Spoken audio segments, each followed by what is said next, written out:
Welcome back, everybody. It's Saturday night and you're with us, the Saturday Five. And over the next 3 hours, we're going to have the biggest debates, the hottest topics and as many entertaining interviews as we can bring you. So let's crack on with tonight's first debate. And because I'm in the chair, I'm going to steal it and start. A 5-year-old boy, a sister, a mother, a father no longer have the beautiful Rhiannon Whyte in their lives because a psychopathic asylum seeker hunted her down like prey, stabbed her 23 times with a screwdriver and left her to die while he danced and celebrated his kill and then denied his involvement to the very end. This sounds like a 1 in a million event, one that we won't ever again see in our lifetime, but sadly it is too common. I, yesterday, had a look and found 32 migrants stroke asylum seekers who had raped or murdered a UK woman or girl, from a 7-year-old stabbed to death in a park to an 87-year-old in her own home. And the staggering truth? Every single life destroyed was a choice by our weak and pathetic government as they fall over themselves to provide a comfortable lives for these men. From cultures that often treat women on a par with dogs, to house them, to feed them, to care for their mental and physical health, whilst women can't walk home from work safe in the knowledge that there won't be a migrant prowling the street looking for some fun. And the reason they keep on letting these threats arrive every single day is that they don't live in areas where these men are housed. They don't work in jobs like Rhiannon did. They don't have to walk home in the dark after a late shift on lonely streets, and they don't let their daughters do any of that either. Their world is safe, cocooned. Well enough, yes, we have British-born men who kill and rape, of course we do. But why, oh why, do we have to accept adding to them every single day? Why is it seen as abhorrent to demand that they be detained for the safety of women? Why must we have one more mother, daughter, wife brutalised or murdered in the name of kindness? It's that word again. No one was kind to Rhiannon. Enough. This isn't compassion, it's complicity. This isn't diversity, it's devastation. We demand our borders that now protect us. Safety first, no more blood on spineless leaders' hands. Rhiannon deserved better, we all do. Rest in peace, Rhiannon, and may your loss finally wake this nation.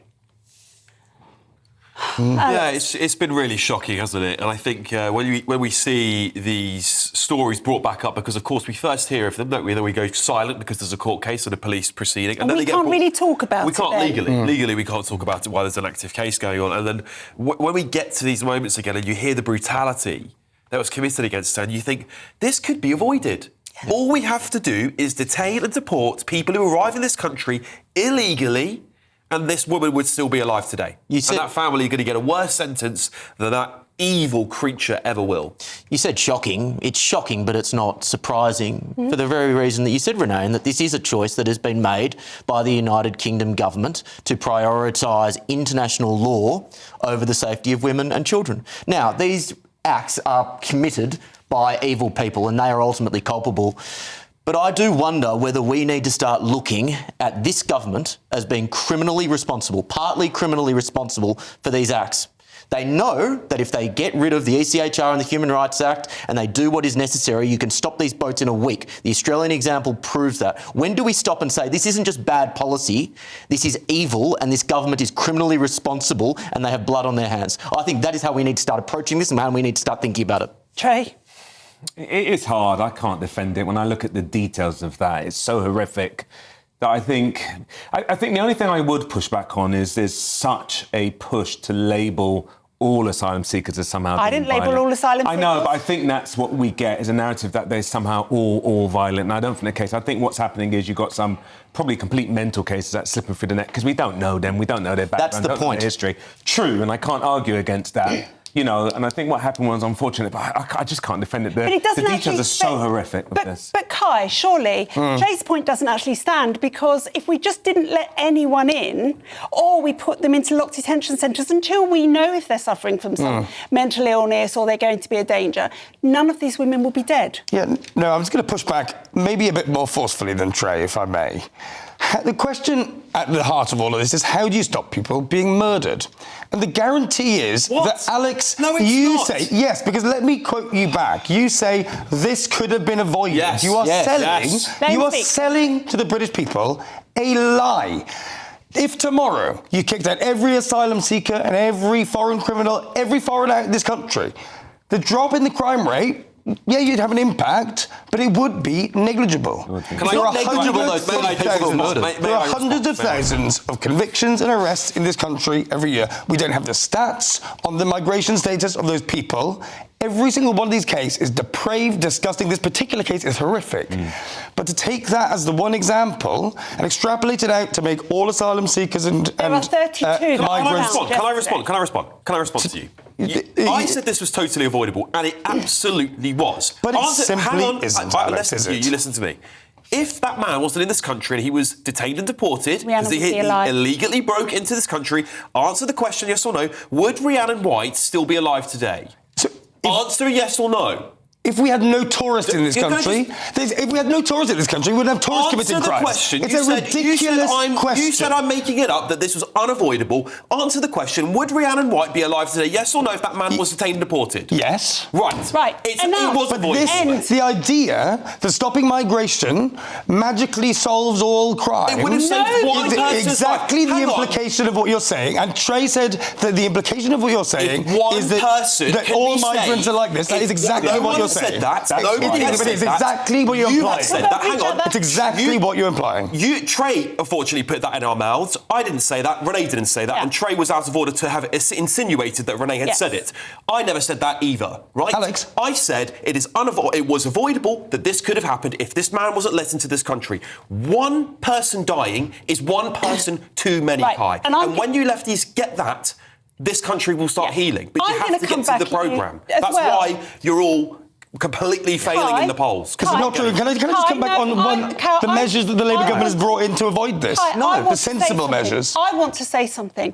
I said very clearly in what I just said that, of course, we have men that murder and rape women in this country. Yeah. And those men are disgusting and we should deal with them. Yeah. We do not need to add to them. And just in the last 3 to 4 years, yesterday, I found 32 cases, convictions of rapes or murders. A 7-year-old girl was murdered in a park by an asylum seeker. She would still be alive today. Rhiannon would still be alive today.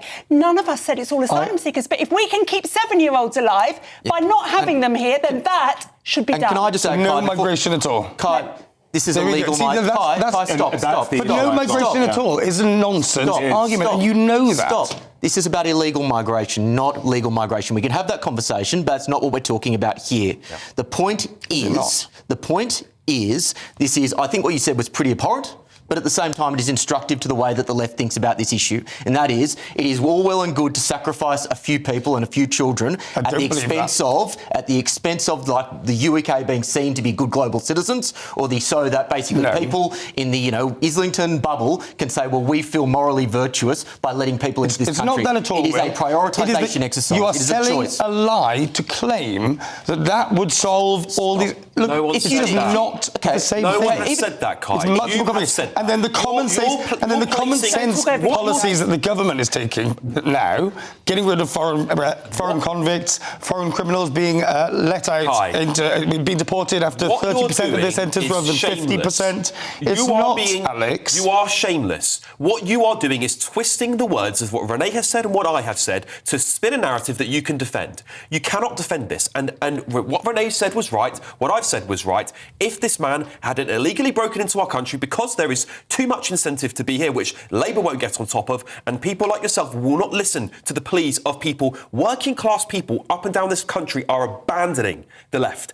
Absolutely abandoning you. The only people that are supporting the immigration policies of the left are privileged, elite, wealthy people. Look at the polls up and down the country. This is impacting working class people in Wales, England, Scotland, Northern Ireland, and they've had enough. What they want is for the left wing to talk sense, to say, we understand this is putting... I've been out today speaking to people in Essex. They have children, little girls. Their parents will not let them walk to school by themselves. It is destroying their lives, and we're putting them at risk for what? For people that will never contribute, haven't contributed, have broken into this country illegally. We can end it. We can stop it. It's very simple.